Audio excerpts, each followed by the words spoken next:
Oh, look at that!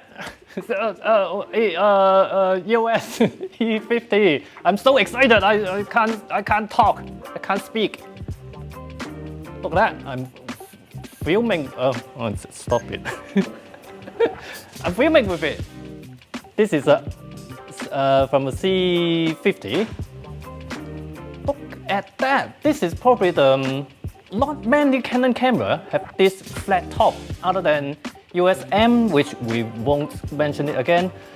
Forget that it exists. Recently, it was the PowerShot V and the R50V that had a flat top. And this, even the R5C before, yeah, R5C. What? I started first. The rest of your audience. I'm alright first. No. R5C, and actually the last time the C80 as well. Yeah, even got this hum, like as like hum. And by the way, this is exactly 1 year after C80. The C80 was announced last year, 9th of September. Oh, was it? Yeah, really obviously, this is to compete with the Sony FX2 and FX3. Of course, they have to do something better to compete with that because this do 7K 60. Yeah, 7K 60 raw internal. Of course, raw internal because the R5C do 4K, no, 8K actually. This one do 8K. To me, it doesn't really matter. I still think 8K is a bit overdone, too much. I like something in between 4K and 8K. So 7K, great. And for the first time, open gate. Yes, it's just like Panasonic. Yeah, open gates. This is the first for Canon, and then I think they mentioned that the C400 will have open gate firmware updates as well. Quick reminder: usually when you shoot 16:9 video, it is cropped from a full 3:2 aspect ratio sensor. When you have a 16:9 video cropped from 3:2 sensor, if you need a vertical video, it means that you actually crop the second time. It might become really tight. But cropping directly from a 3:2 video, it means that you can use the full height of the sensor. Another thing, dual boot OS, just like the R5C. It's like it has two completely different systems. When you switch from video to camera, the interface changes back to exactly like any Canon cameras.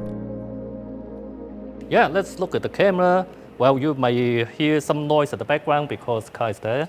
I mean, the camera shape is actually a lot like the R5C. R5C is almost like an R5 with a huge cooling fan slab at the back. Yeah, the shape is kind of similar, just without a EVF. You got this bit stick out because of the cooling fan. I would say it's kind of not as elegant as FX2 and 3 because this really stick out a lot. Well, except this one doesn't shoot raw video. Well, I have picked it up before. I'm not going to pick it up now single-handed, but it is really light because it doesn't have a EVF. As you know, EVF are really heavy, but it also doesn't have mechanical shutter. It's a cinema camera, guys. Very cinema-like because look at that. Oh, mounting point. Oh, thread. One here, one there, two on the top. Well, two on the top because you got the handle.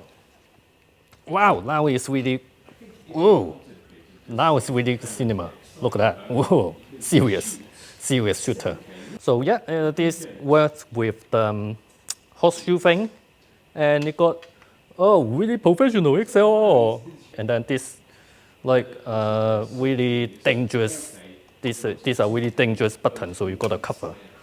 You got one more record button in here. Of course, there's tally light, power zoom switch. As you can see here, it use CF Express and SD card. Yeah, a lot of these cameras with a mix of CF Express and an SD card. The problem is if you're shooting in a format, for example, shooting RAW in this camera, then you can't use the SD card. Well, you can use the SD card for Prop C. There's actually a lot of things you can choose. You can shoot it Prop C. You can actually shoot a crop format. You can shoot RAW to 2 cards at the same time. When you shoot RAW, yeah, you basically doesn't have a dual card slot. These ports, flaps, you can put them away. Just don't lose it and put it back. And time code sync port. So I have tested the AF really briefly. Subject tracking seems to work alright, even when I was not facing the camera.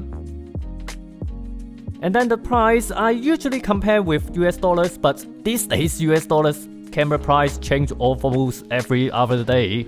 So in British pounds, £3,299 is not exactly cheap, but if you compare it to FX3, then it's really reasonable. Right, so this is really interesting to me, this C50. Obviously the C70, C80 before, to me, those are really too big to, it's really out of my depth. I don't really need those kind of camera. The R5C may be the closest that I would think, this is really useful for me. But 8K, I think is a bit overdone too much. But this is for me, personally, selfishly, I'm thinking this is really great. It's just 7K open gate. That's the one thing that I love. I've been saying that something that's so great about Panasonic camera is the 6K open gate, but you got 7K open gate here, 7K open gate here. So yeah, this is a really small filmmaker camera, cinema camera, but also this is probably the closest to what a content creator would want.